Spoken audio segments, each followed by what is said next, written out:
Hello, everyone. Welcome again to another Teacher Joseph podcast. It's a very drab day outside today, wet, windy.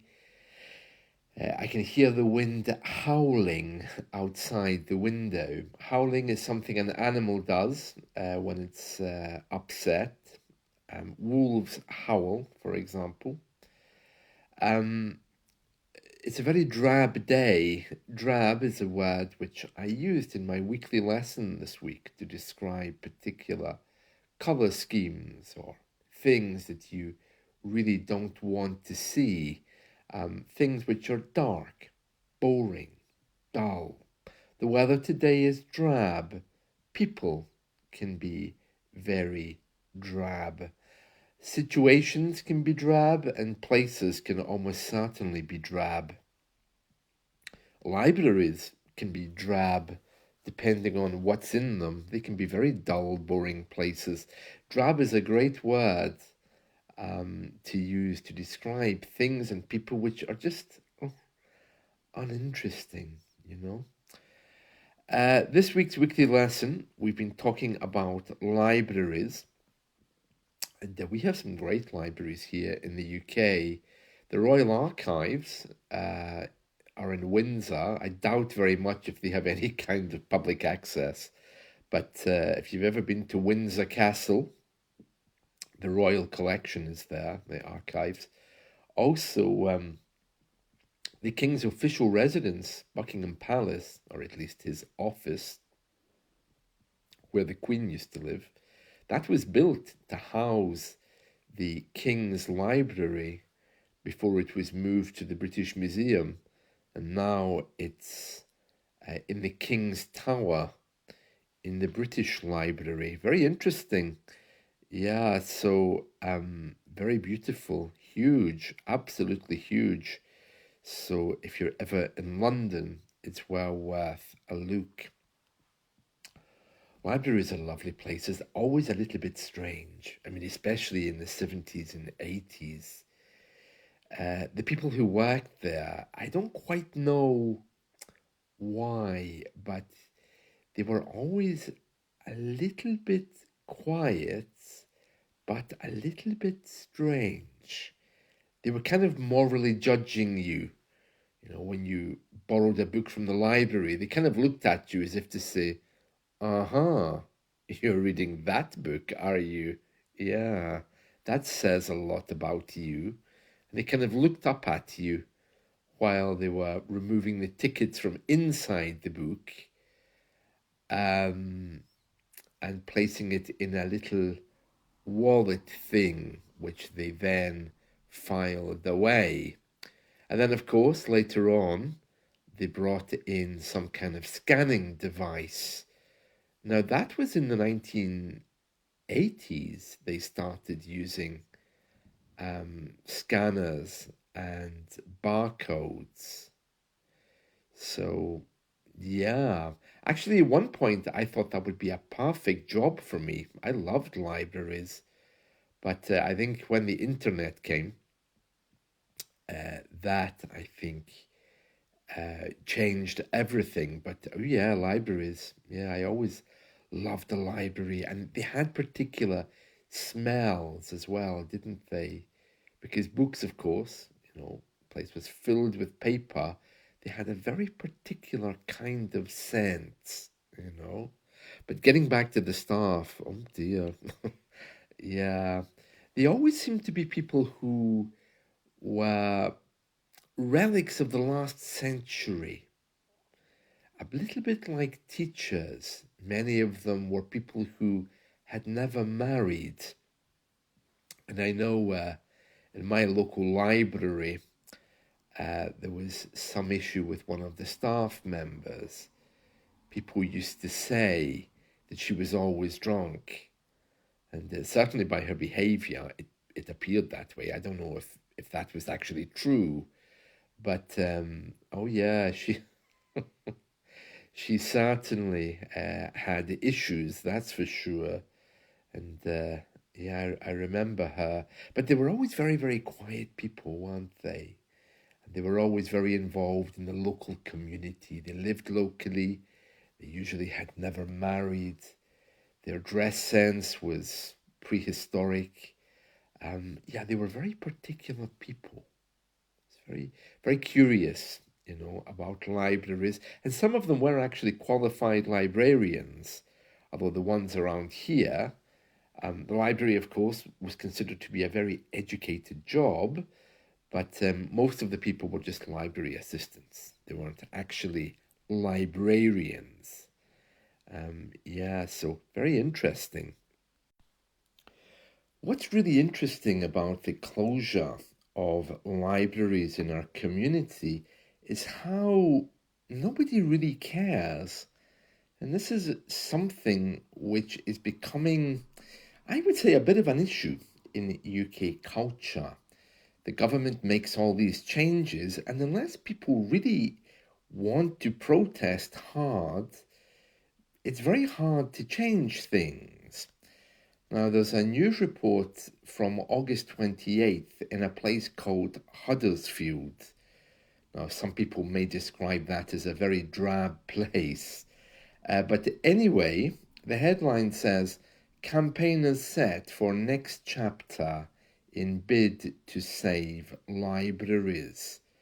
Town hall chiefs to meet next month. Now, just so you know, a town hall chief is referring to our local government leaders, because our local governments used to be based in our town halls. Then, of course, the administration got so big that now they're in office blocks near the town hall. But the town hall is still referred to when we're talking about the government. Okay, it says here, the fate of Carcleys Libraries, that's a place, is closer to being determined, with the matter being discussed again next month. As part of its measures to save cash, Carcleys Council announced that it was looking to move 8 of its 24 libraries to community-managed models. While this would see the council handing over control for the day-to-day running of each premises, the libraries would still have access to the council's books, IT equipment, and management support. The plans are very controversial, and residents are coming together to try to protest. And it says here, earlier this year, this particular newspaper spoke to the chair, that means the chairperson, the chairman or chairwoman of one of these libraries, which is being run by a group of volunteers already, and they are trying to protect the local library services. And it adds here that libraries can't run without the input of professional staff. And it says here, we volunteers can't manage a library. We can put books in alphabetical order, we can organise coffee mornings, but we don't have the skills to manage a library. Well, of course, because volunteers, by their very nature, are usually older, aren't they? They may not come from any kind of professional background, and even if they did, organising a library needs some kind of managerial structure. It says here, as well as fears for the burden that would be placed on volunteers, another point of contention has been the loss of 47 jobs that would result from this change, combined with the recent closure of the council's customer service centres, which held up in the background the library service. The council has begun an informal engagement with voluntary groups, hoping to try to get them to take over the libraries. The findings are going to be presented by the council next month, and then they'll decide what to do next. I don't know, handing libraries over to volunteers, I don't really think I like the sound of that. And anyway, where's all the money that the council had? And where's that all going? Many of our local councils are now going bankrupt. And there's big questions there about why.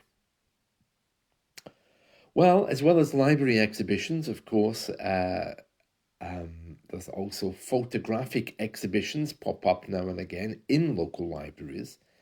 And there's also pop-up libraries which appear now and then. In fact, as I've mentioned to you before, in rural areas around the UK, they even have mobile libraries. I was looking out the window just yesterday, and there was a huge, brightly coloured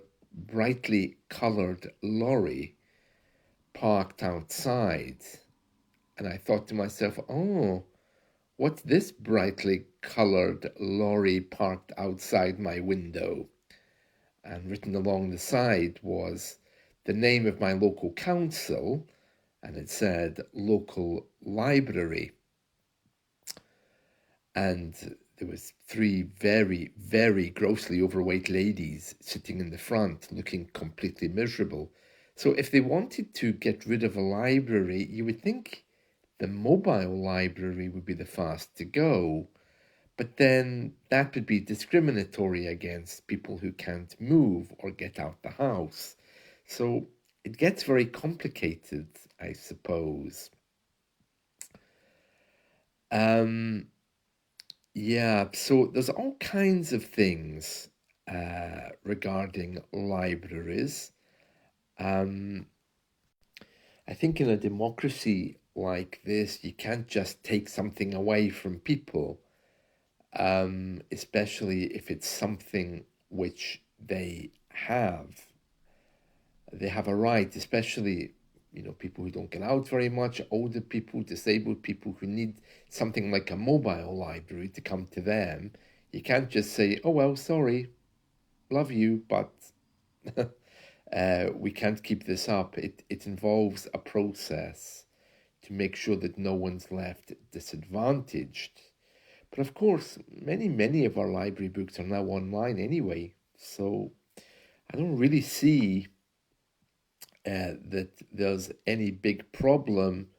I suppose what they could do is just make sure everyone has internet access. But then again, that doesn't replace face-to-face visits from the large ladies who drive the truck. So, yeah, very complex, but very interesting just the same. Very interesting, yes. Right. So there we are. That's the news from today about the closure of our public libraries. So a little bit drab, I'm afraid. A little bit dull. But that's the end to our weekly lesson on libraries, because tomorrow I think I'm going to do something else on this podcast. I'm going to be visiting the supermarket, and I know you all love that. So you can catch up with that tomorrow. I think it's a little bit shorter, but I know you all love it when I'm wandering around the supermarket. So there's that. And then, of course, on Sunday, there'll be a new weekly lesson, which the podcasts will be focusing on. And I'll still be bringing you news with a podcast each day. So Saturday, there'll be another as well. So take care. Have a lovely day. Bye.